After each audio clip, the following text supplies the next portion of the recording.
Seja bem-vindo a mais uma videoaula do curso de Introdução ao Espiritismo, estudando um pouco sobre o Livro dos Espíritos.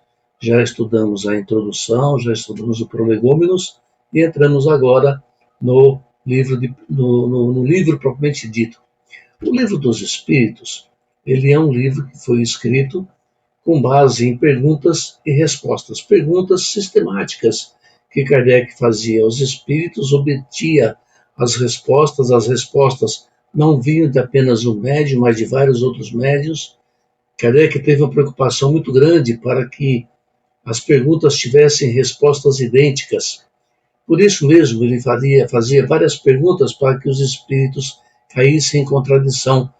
Quando nós tivermos ocasião de estudarmos as perguntas uma por uma, nós vamos perceber essa tentativa de Kardec fazer os espíritos caírem em contradição, que, lógico, não aconteceu.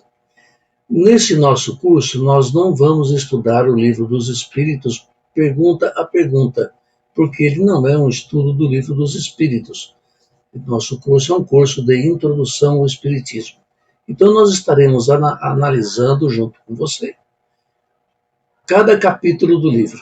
Nós faremos um apanhado geral do capítulo para que a gente possa aprender um pouco, discutir um pouquinho e passar uma noção mínima que seja do que é o Espiritismo. O Livro dos Espíritos é dividido em 3 livros, na verdade, não são 3 livros dentro de um livro só. O primeiro livro, nós vamos falar sobre o capítulo 1, que trata de Deus. Deus, que é um assunto que mexe com todos nós, até os ateus, né? Aqueles que não acreditam em Deus, o assunto Deus para eles é algo assim que mexe muito com eles, porque eles querem provar que Deus não existe. A pergunta número 1 do Livro dos Espíritos, ela é uma pergunta muito curiosa, porque Kardec pergunta para os espíritos que é Deus. Que? Ele não pergunta quem. E aí há um grande detalhe a ser observado. Ao perguntar que é Deus, já de imediato ele dá a entender que Deus não tem nenhuma personalidade parecida com o ser humano. Deus não tem nada que conste que seja um ser humano. Ele não tem as nossas características, ele não tem as nossas imperfeições, ele não é um velhinho de barba que fica sentado no trono vigiando a humanidade. Ele não é isso. Ele pergunta que, quer dizer, do que é feito Deus? O que é Deus? E os espíritos respondem: inteligência suprema do universo e causa primária de todas as coisas. Ao responder isso, os espíritos deixam claro que Deus é a maior inteligência que existe no universo, de cuja inteligência tudo que nós conhecemos saiu, foi criado por essa inteligência. E aí, o Kardec pergunta para os espíritos se Deus é infinito. Os espíritos esclarecem, é um esclarecimento muito interessante, que Deus, nós podemos dizer que Deus é infinito, porque no nosso conceito, infinito é aquilo que não teve começo, não tem meio e não tem fim. Mas ele diz que Deus é muito mais do que isso. Mas a pobreza da nossa linguagem, a linguagem humana, não permite expressar de outra forma, não dá para a gente expressar. Então nós expressamos que Deus é infinito. Veja que Deus é infinito. Ele não teve origem, não teve nascimento, não tem fim. Ele não é eterno, ele é infinito. Não tem começo, não tem fim. Ele não é o infinito, como algumas pessoas acham que Deus é o infinito. Não é. Há também essa característica de Deus ser infinito, ela é importante para nós entendermos a diferença entre nós espíritos e Deus. Porque nós não morremos nunca, mas nós não somos infinitos, nós somos finitos. Nós tivemos um início, perdão, finitos não, eu usei o termo errado. Nós tivemos um início e não teremos fim. Nós somos imortais. Então, imortais é diferente de infinito. Infinito, porque não tem começo, não tem fim. Nós somos imortais. E esse conceito é bom a gente guardar conosco.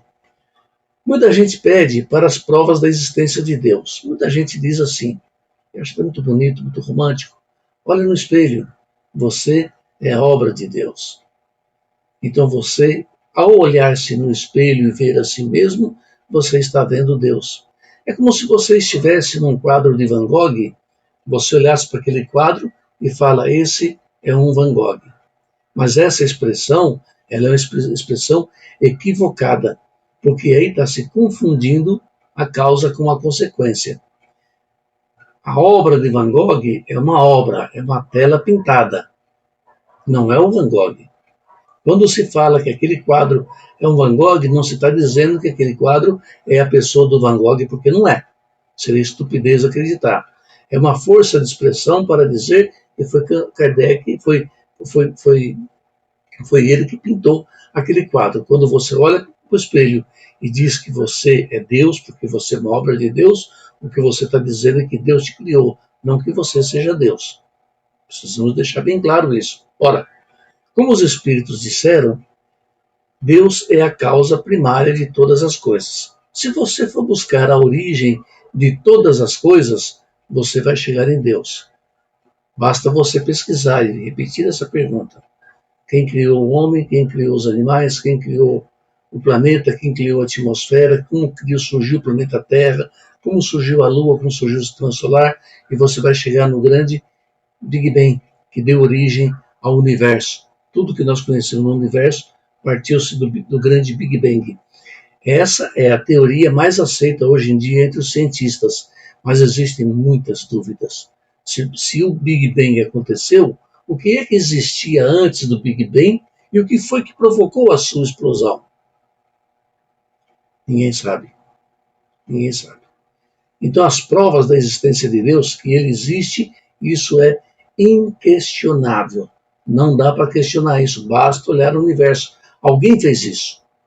O universo ele é feito em leis eternas, imutáveis. O universo existe desde que ele existe, muito antes do homem. Tudo funciona do mesmo jeito. Nós temos as leis que nós, os homens, já descobrimos, como um exemplo até, hoje em dia até banal, a lei da gravidade, mas nós não inventamos a lei da gravidade, nós a descobrimos. Ela já existia antes de nós descobrirmos. Já existia a lei da gravidade.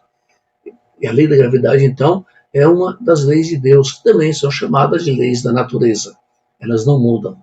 Continua sempre isso. E se você for buscar a causa desse efeito, você está chegando na existência de Deus, na prova da existência de Deus. Vamos mais além um pouquinho. Muita gente diz que Deus é tudo, e tudo está em Deus. Uma frase muito comum de se ouvir, o que também não é verdade. Deus está sim em tudo, e todos nós estamos sim em Deus, mas cuidado, Deus não é tudo. Tudo que nós conhecemos é obra de Deus. Dizer que o universo e tudo que nós conhecemos é Deus e que nós somos um fragmento desse Deus é confundir a causa com o efeito, é confundir a obra com o seu criador, é confundir o quadro de Picasso com o pintor Picasso. Precisamos ter essa consciência. Nós não podemos conhecer Deus, não dá para a gente saber a essência de Deus, do que Deus é feito. Nós não temos ainda capacidade para isso, mas sabemos que ele existe e podemos descobrir alguns atributos de Deus, algumas qualidades de Deus. Todas essas qualidades, todos esses atributos de Deus são sempre em grau infinito. Sempre. Deus é infinitamente bom, é infinitamente justo e ele ajuda e socorre todas as criaturas através das suas leis imutáveis.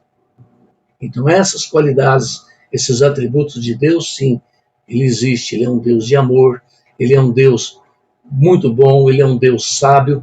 A gente não pode confundir muito.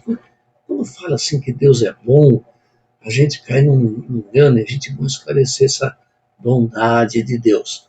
Deus é bom, mas ele não é bonzinho. A gente confunde o bom com o bonzinho.